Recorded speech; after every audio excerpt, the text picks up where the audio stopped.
Okay, the cross-examination of BBB started today and went on smoothly.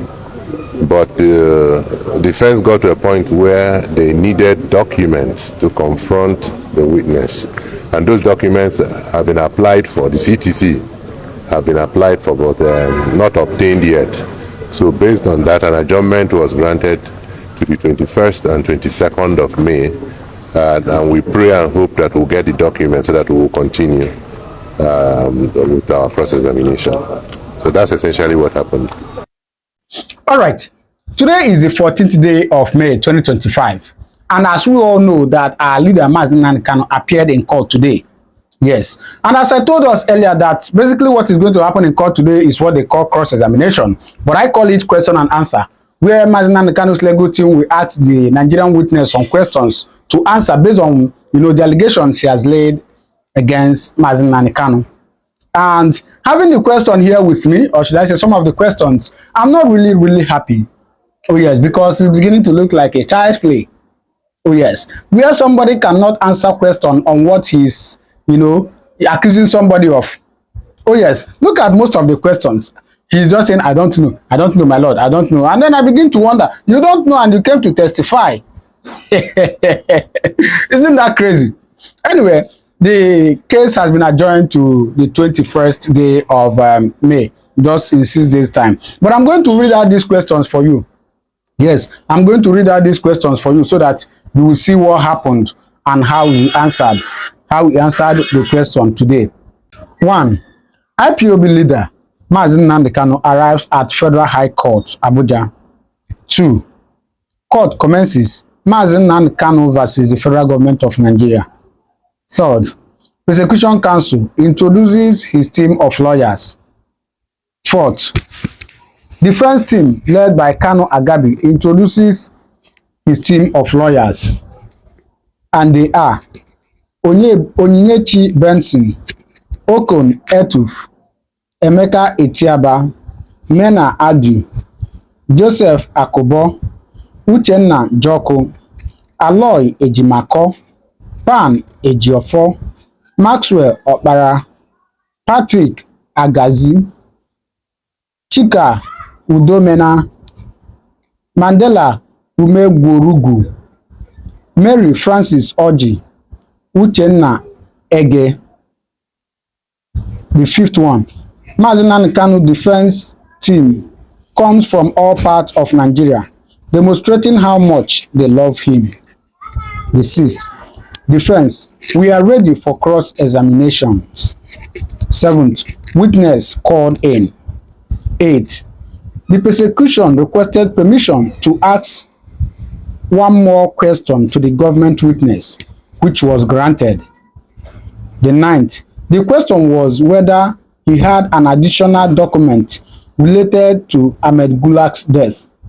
Witness stating and tendering the medical report indicating the cause of death of Ahmed Gulak. The 10th one, cross-examination by the counsel to the defendant. 11. You obtain a video statement from the defendant. Yes, my lord. In the statement, only the defendant and his lawyers were visible. 12. The video was not complete. Are we able to see those who conducted the interview? Were you wearing mask? Cannot remember, my lord. 13. For how long was the defendant in detention before you made the video? I don't know, my lord. 14. I'm not aware he is in solidarity confinement. 15. You subjected Nnamdi Kanu to solidarity confinement. I don't know how long he has been in detention, replied the witness. 16. Do you know the minimum days to keep someone in solidarity confinement? Witness. I'm not aware or how long the defendant has been in detention. 17. From United Nations law, you can't keep someone for more than 15 days. 18. The long detention of this gentleman has caused him unhappiness. Witness. I'm not aware. 19. Are you aware this gentle has been in detention for 4 years after interview?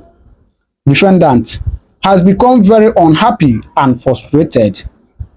I'm not aware. 20. This prolonged detention is not through a court order. I don't know, my lord. 21. Defendant was arrested in 2015. Witness, I'm not aware, my lord. I was not part of the investigation, my lord. 22. I don't know about the previous charge, my lord. 23. The charge was amended. Witness, I don't know, my lord. Following the amendment, several charges have been dropped. I don't know, my lord, the witness replied. 24. All the charges, only 3 was attributed to the defendant. Witness, I don't know. 25. Do you know some of the charges were dropped? I don't know, my lord. 26. Do you know that the charges were amended 6 days after his arrest/kidnapping? I'm not aware, my lord. Witness replied. 27. In all charges, no one has named except the defendant. I'm not aware, my lord. 28. Your evidence consists of what you know and what you were supplied with. Yes, my lord. 29. You have testified and left. You told this court some of the things you testified were supplied. Yes, my lord. 30. Are you aware these charges have been pending for 10 years? I'm not aware, my lord. 31. The investigation was completed before the defendant was brought to court. I'm not aware, my lord. 32. From how many people did you obtain statement from over this case? There are many, but I can't remember, my lord. 33. I showed him the letter of the former Attorney General of the Federation. Defense. Did you bring the Attorney General to the defendant to know who is accusing him? No, my lord, witness replied. 34. Defense. The investigation of this case has been concluded before his arrest in 2015. I maintained that I wasn't in the matter then. 35. At the time you received the instruction in bracket letter from former AGF, investigation has already been completed and charges filed. I don't know, my lord, the witness replied. 36. At that time, charges have been pending for 6 years. I'm not aware, my lord. 37. Defense. Was it from this letter you become aware of this case? I'm not aware, my lord. 38. Before you received the directive from your office, were you aware of this matter?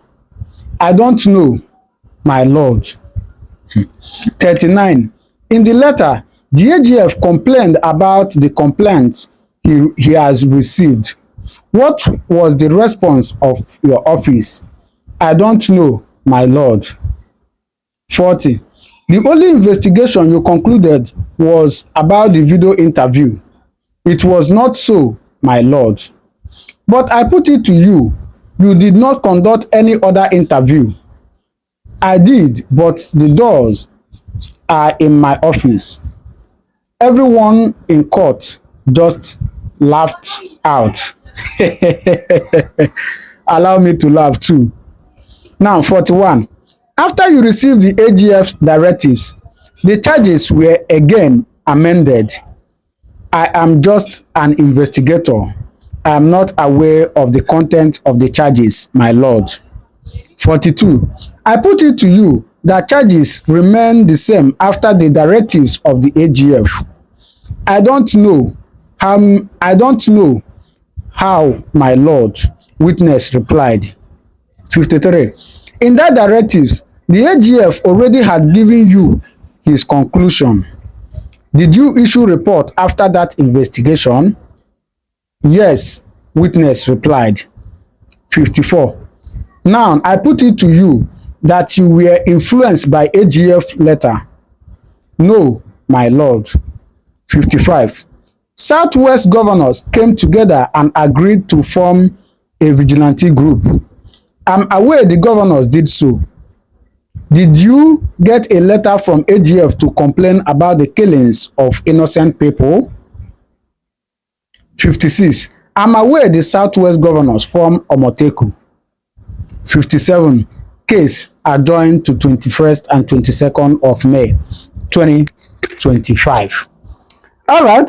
So we have seen that. It just sounds like a fun play.